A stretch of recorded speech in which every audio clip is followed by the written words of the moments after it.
26 नवंबर 1949 को हमारे देश का संविधान तैयार था और सब लोग चर्चा कर रहे थे कि कब इसको लागू करना है।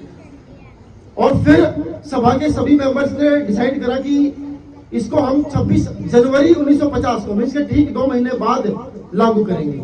अब इसके पीछे भी एक बड़ी रोचक कहानी है।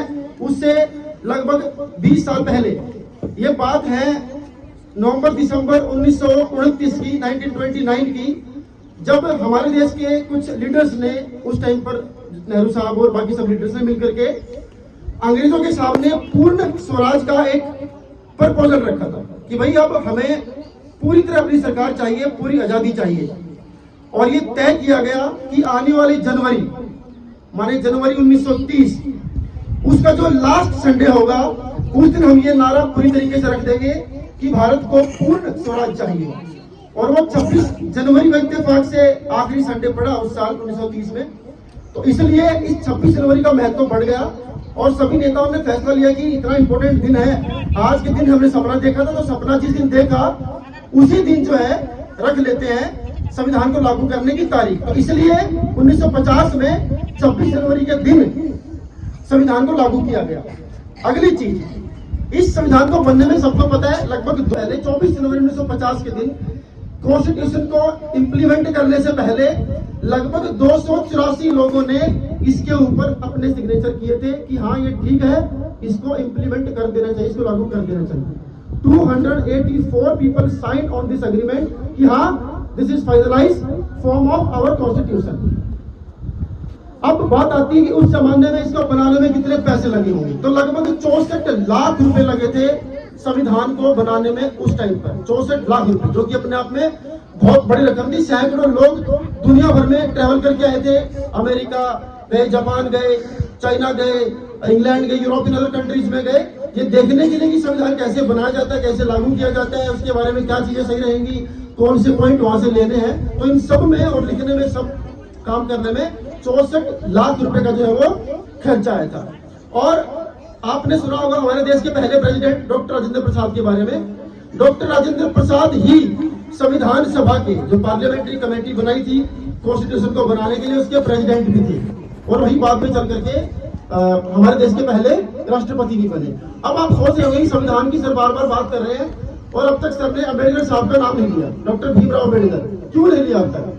असल में हम सुनते आए कि उन्होंने लिखा था। असल में डॉक्टर अम्बेडकर ने संविधान लिखा नहीं था, बल्कि उसको ड्राफ्ट किया था। माने सब लोग जो भी फैक्ट इकट्ठे करके लेकर के आते थे कि ये चीज संविधान में होनी चाहिए, उन चीजों को फाइनल करने का काम करते थे डॉक्टर अम्बेडकर जी।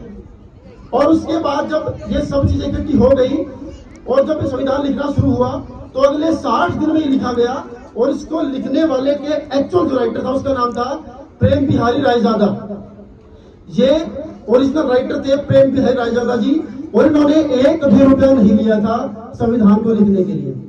इन्होंने अपने ग्रैंडफादर का नाम हर पेज पर लिख रखा है, जो ओरिजिनल स्क्रिप्ट है, और यही उनकी डील थी कि मैं कोई पैसा नहीं लूंगा, लेकिन मेरे ग्रैंडफादर का नाम हमेशा जब तक भारत रहेगा ये चलते रहना चाहिए।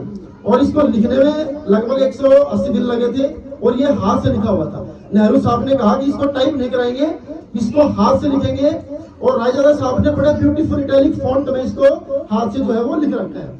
इसको लिखने में लगभग 432 पेन खर्च हुए, 432 पेन। उनकी शाही नहीं बदली गई थी, तो एक बार में जो पेन खत्म हो गया वो खत्म हो गया, ताकि दूसरी शाही उस क्वालिटी की हो ना हो, इस बात का पूरा ध्यान रखा गया कि एक जैसी राइटिंग में एक जैसी इंक से जो है ये कॉन्स्टिट्यूशन लिखा जाना चाहिए। और जो पेन मंगाए गए थे उनके अंदर जो इंक डली थी, जो रिफिल थी उनकी, ये कहां से आए थे? इंग्लैंड और चेकोस्लोवाकिया से ये सब चीजें मंगाई गई थी संविधान को लिखने के लिए।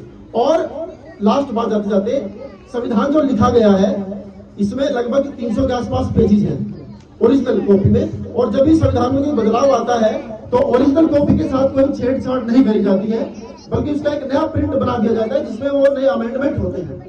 और लास्ट बात, संविधान जिस इंक से लिखा गया है, जिस पेन से लिखा गया है, जिस कागज पर लिखा गया है, उसकी जो लाइफ स्पेन है, जो एक्सपायरी डेट है, वो 1000 साल है। मींस कि वो कागज और वो शाही 1000 साल तक खराब नहीं होगी।